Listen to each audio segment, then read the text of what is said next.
시청자 여러분 안녕하세요. 임마리 앵커입니다. 약 5년 전 사드 매치로 한바탕 내용을 겪었던 대한민국이 다시 이 문제로 논란이 뜨겁습니다. 국민의힘 윤석열 후보가 사드 추가 배치를 주장하고 민주당 이재명 후보, 정의당 심상정 후보, 그리고 국민의당 안철수 후보도 반대 입장을 밝히고 있습니다. 오늘은 미 솔즈베리대 정치학과 남태용 교수님을 모시고 사드 추가 배치에 대해 자세히 들어보려고 합니다. 남태용 교수님 안녕하세요. 예, 안녕하세요. 반갑습니다. 반갑습니다. 국민의힘 윤석열 후보가 갑자기 사드 추가 배치를 주장하고 있는데요. 교수님은 사드 추가 배치가 한반도 평화를 위해 필요하다고 보시나요? 아니요. 그렇다고 생각하지 않습니다. 그렇게 말씀을 드리는 데는 여러 가지 이유가 있는데요. 우선 첫째는 사드가 한국 방어에 부족하다는 점을 일단은 들 수 있습니다. 그래서 추가로 배치를 한다라고 말하는지는 모르겠지만 일단 기존의 사드를 보면 범위가 200km니까 지금 성주에 있는 사드는 사실은 서울 방어를 할 수가 없는 위치에 있는 것이죠. 그러니까 애초에 그것이 논란이 굉장히 많이 됐었고요. 그러면 서울은 일단 밖에 있으니까 그러면 도대체 이 의도가 진정한 의도가 무엇이냐. 그래서 여러 가지 얘기가 그때 나왔었습니다. 한국이 아니라 미군을 위한 것이다. 그 다음에 고함이라든지 아니면은 일본 내에 있는 미군의 전략 자산을 보호하는 것이다라는 말도 있었고요. 그리고 또 하나 보이는 것은 미국 본토와 그 미국을 보호하는 데는 아주 큰 공헌을 할 수 있는 것이죠. 그러니까 기존의 사드를 보았을 때 그래서 논란이 많이 됐던 것이었죠. 그러니까 과연 미국의 의도는 무엇인가? 말로는 한국을 보호하겠다고 하지만 한국 국민의 절반 정도가 수도권에 몰려있는데 수도권을 지키지 않으면은 그럼 과연 그 의도가 무엇인가에 대해서는 그래서 거기서 논란이 많았던 것이고요. 근데 지금 윤석열 후보가 그래서 수도권에 배치를 하겠다. 그다음에 토론이 있었습니다만은 그럼 어디에다 배치를 하겠냐라고 물어봤더니 제가 보기에는 딱히 명확한 대답변을 못 내놓은 걸로 저는 기억을 하는데요. 그러니까 과연 그러면 이런 어떤 이 전략적인 고려를 통해서 이 사드를 더 배치를 해야 되겠다라는 어떤 그런 생각이 있었는지 사실은 좀 의심스럽습니다. 그리고 윤석열 후보가 원한다고 해서 미군이 사드를 지어주는 것도 아닐 텐데요. 그러니까 그런 면에서 좀 그런 발언이라든지 그 윤석열 후보의 주장이 과연 미군이라든지 학자라든지 아니면 국내 전문가라든지 아주 또 전략적 사고를 통해서 나왔는지가 일단 의심스럽고요. 두 번째 사실 사드가 한국의 평화를 위하지 않을 거라는 생각이 드는 이유 중에 하나는 지금 말씀드린 대로 과연 무엇을 지킬 것인가 문제뿐만 아니라 사드가 얼마나 효과적인가에 대해서 아직도 사실은 확신이 없는 상태입니다. 펜타곤도 마찬가지고요. 물론 실험도 하고 있고 연습도 하고 있지만 그 성공률이 제가 알기로는 그리 높지 않은 걸로 알고 있어요. 높지 않은 게 아니라 아주 낮은 걸로 알고 있습니다. 사실은. 근데 그 실험을 했을 때 연습이든지 실험 어떻게 분리된지는 모르겠습니다만 어쨌든 했을 때 요격이 성공을 했을 때도 자 이제 이쪽에서 쏘고 자 이제 떨어뜨려 하고 떨었을 때도 성공을 못한 적이 있었거든요. 근데 그럼 과연 북한이 됐건 어디가 됐건 적이 그 미사일을 쏜다라고 말하고 쏘지는 않지 않습니까? 기차에서 미사일을 쏘고 갑자기 쏘게 하고 그러는 게 다 그런 것 때문인데요. 빨리 쏘기 위해서. 근데 북한이 그렇게 쏘면 과연 그러면 얼만큼 그걸 명중을 시킬 수 있을 것인가? 그다음에 누구든지 생각해 보듯이 있듯이 만약에 진짜로 미국의 핵을 쏘겠다고 생각을 하고 쐈는데 미사일을 한 20개, 30개를 날리고 그중에 한 5개만 핵탄두를 싣고 있으면 과연 사드가 그 핵탄두를 막을 수 있을 것인가? 그것도 참 미지수입니다. 근데 그 길을 가지 않더라도 사실은 북한이 뭔가를 쐈을 때 이게 과연 핵탄두를 실은 미사일인지 아니면 이게 미국으로 가는 건지 필리핀으로 가는 건지 아니면 어디 태평양 어디 한가운데 떨어지는지도 알 수 없는 상태에서 요격을 해야 되는 거거든요. 쏘자마자 바로 해야 되니까. 그러니까 이 모든 것들을 다 생각을 하면 사실은 과연 사드가 얼만큼 효과적인가도 사실 의문이 듭니다. 그러니까 얼만큼 효과적인지도 잘 모르겠는데 과연 이게 한반도의 평화에 기여를 할 것인가는 굉장히 큰 퀘션 마크가 남는 것이죠. 사실은 여기에 더해서 윤석열 후보나 옛날에 그 박근혜 대통령도 사실은 생각하지 않았거나 아니면 생각했더라도 말하지 않은 것 중에 하나는 이 사드가 가지는 위험성입니다. 이걸 말씀을 드리면 좀 장황해질 수가 있는데요. 사실 그냥 사드 보통 생각하면 이게 방어 체계라고 생각을 하지 않습니까? 뜨는 미사일을 쏘아 떨어뜨리는 거니까.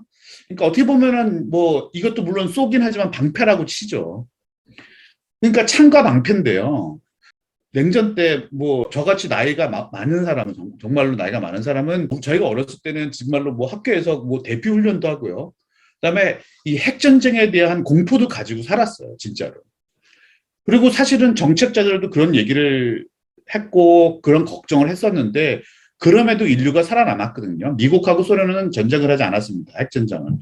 핵전쟁을 하지 않은 이유는 뭐 서로 좋아서라든지 아니면 뭐 인류애가 많아서 그런 게 아니고 이 상대방의 방패가 무서웠기 때문이에요.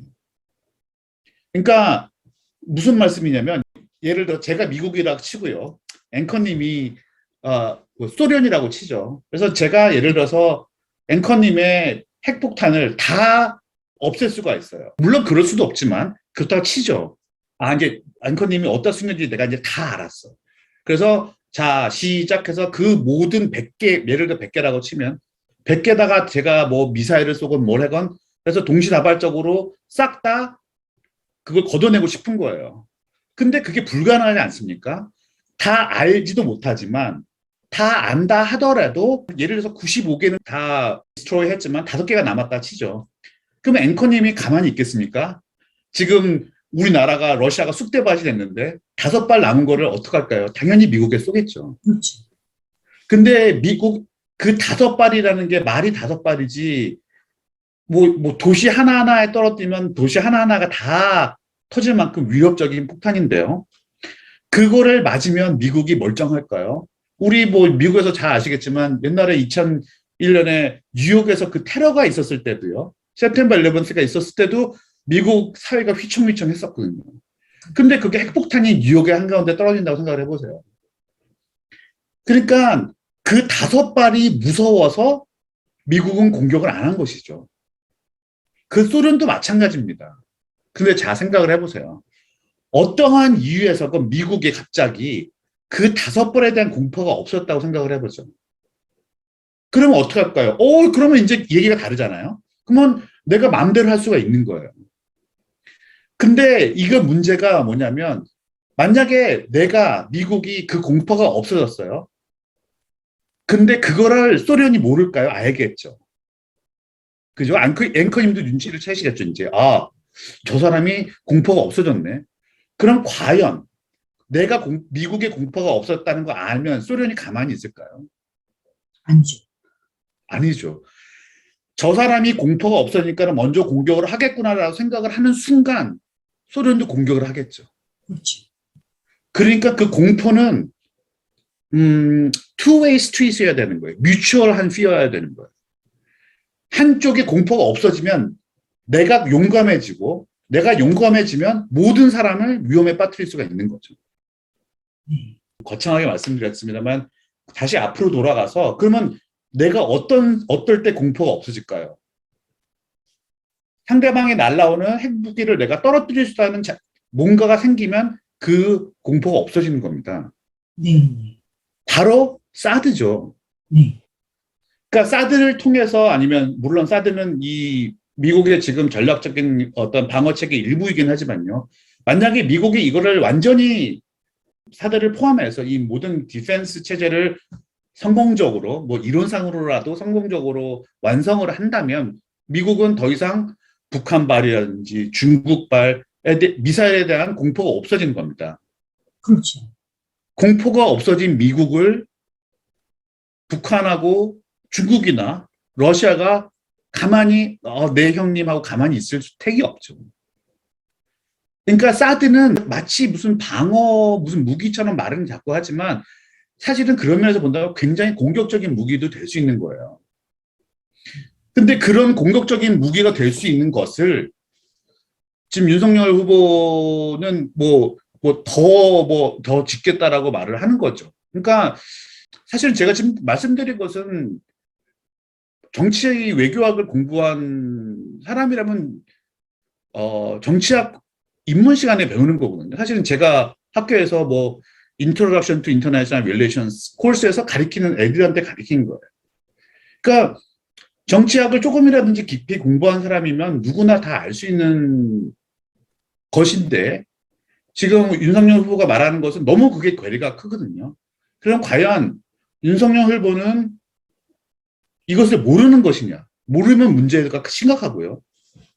근데 알고도 저런 말을 하는 것이냐? 그래도 문제는 심각하다고 저는 생각을 합니다. 그러니까 지금 앵커님의 질문에 지금 너무 제가 장황한 답변을 드렸는데 평화를 위해서 필요하다고 보지 않고요. 오히려 한반도 주변 정세를 악화시켜서 평화를 위협하는 일이 될 가능성이 더 크다고 저는 생각을 합니다. 그러면 우리가 여기 사드를 추가로 저희가 배치를 한다면 북한에서는 더 강력한 걸 할 거고 또 추가로 더 하게 되고 점점 악순환이 된다고 저는 그렇게 들리는데요. 그러면서 효율적이지 않고 그러면 사드를 추가 배치하면 추가 배치에 대한 그런 경비에 대한 그런 부담도 더 늘 수밖에 없고 그러면서 더 안전하지 않는다는 그런 뜻으로 들리는데요. 이렇게 제가 해석을 한 게 맞나요? 물론입니다. 경비 문제도 크고요. 애초에 사실 지금 우리 2016년 그때 그 1차 파동, 아직까지 첫 번째 파동인데, 사드 파동인데, 그때를 돌아보면 미국에서는 한국 정부는 그 부지만 제공을 하면 운영비는 우리가 내겠다라고 말을 했었는데, 그 사드가 지어지고 나서 그 운영비를 한국 정부에 떠넘기는 행태를 보였었거든요. 그게 지금 어떻게 또 될지는 모르겠지만, 만약에 그 조건이 계속 유지가 되고, 추가로 사드를 배출한다면 당연히 한국 측의 부담이 커질 수밖에 없고요. 그리고 비용뿐만 아니라 글쎄요. 물론 한국과 미국이 동맹이고 중요한 파트너이긴 하지만요. 필요하다고 그렇게 성큼성큼 땅을 떼서 내주는 게 이게 정상적인 행태일지는 사실은 되게 의문이 들지 않을 수 없죠. 나라의 영토를 외국군의 미사일 부대를 위해서 자꾸 내주는 거 아닙니까? 그런 것을 굉장히 자연스럽게 말하는 것 자체도 이게 한 나라를 대표하는 사람이 이렇게 쉽게 할 수 있는 소린가 싶고요. 그다음에 사실 제가 이걸 굳이 말씀을 안 드린 것도 하나가 있지만 그 사드 포대를 더 추가해서 한반도 평화를 증가시킨다는 그 아이디어도 굉장히 어떻게 보면 되게 뭐랄까요? 어떻게 말씀을 드려야 되나? 좀 이렇게 상식에 어긋난다고 저는 생각을 합니다. 왜냐면은 간단하게 말씀을 드리면 사실 북한의 위협은 미사일에서 오는 게 아니지 않습니까?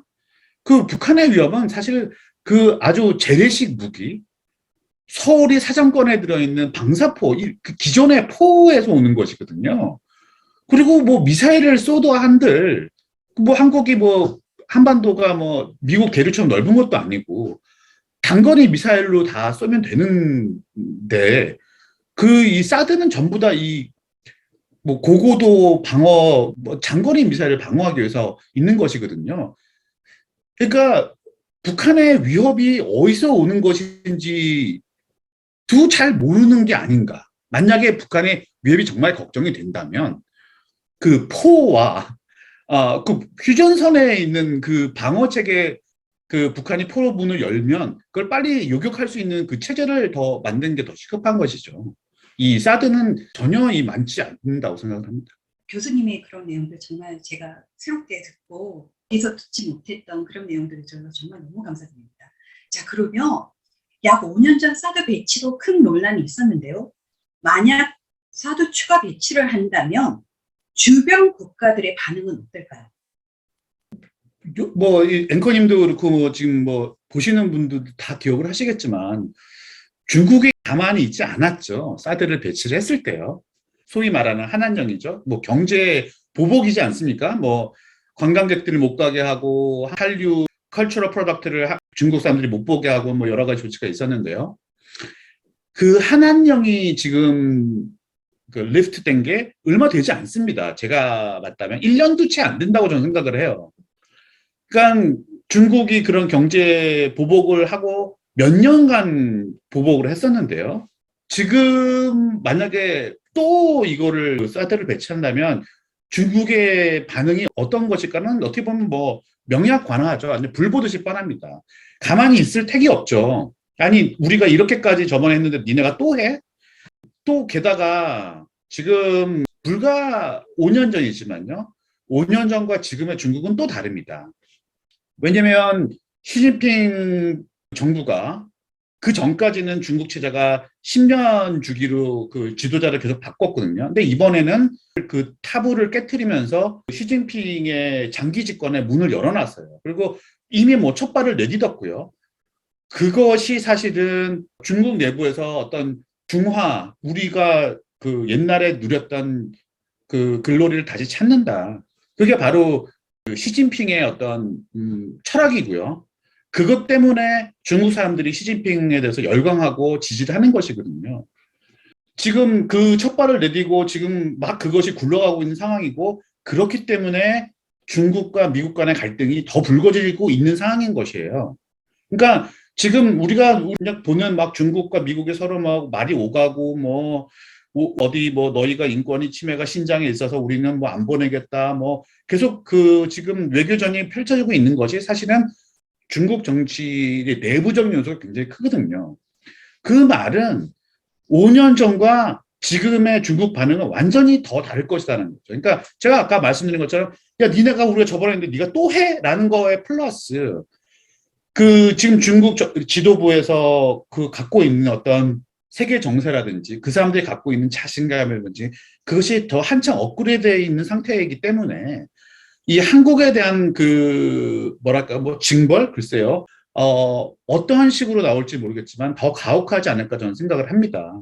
그리고 북한을 생각을 해보면요, 북한은 사실 뭐 남한한테 직접적인 보복은 할 수 없겠죠. 다만 그 불신이 당연히 심화될 수밖에 없고요. 아 그러면 북한은 점점 더 남한한테서 멀어져서 결국에는 더 중국의 품으로 가려고 저는 생각을 합니다. 그러면 결국에 북한과 그 중국의 전선이 더 두터워질 테고요. 뭐 그러면 그럴수록 뭐 한국은 만약에 윤석열 정부가 들어선다면 더더욱 그 강경한 노선을 통해서 미국의 품으로 더 돌아가는 그 꼴이 될 거거든요. 그러니까 지금 현 정부가 그 뭐 어떤 사람들은 한한테 할 말도 못하고 이준석 대표 같은 경우에 그런 지적을 했었는데요.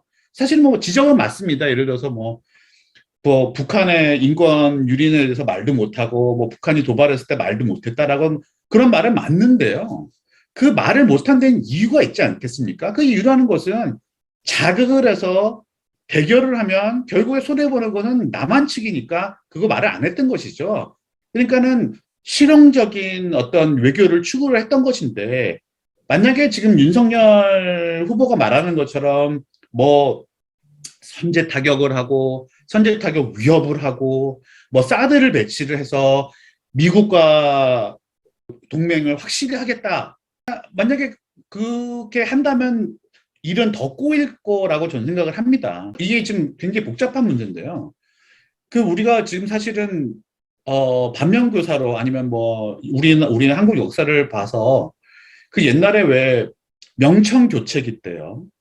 조선 정부에서는 명나라와 금나라가 다투고 있을 때 우리가 실용적인 그 반응을 해야 된다. 그래서 하니까 뭐 조정의 그 신하들이 그 유교의 사상에 빠졌던 신하들이 어떻게 보면 우리 지금 용어를 쓴다면 뭐 이데올로기에 쩔어 있는 사람들이 그럴 수는 없다. 명나라를 받들어야 된다라고 해서 그거를 받들다 결국에 청나라를 화나게 했고 결국에 호란을 두 번이나 겪게 되지 않았습니까?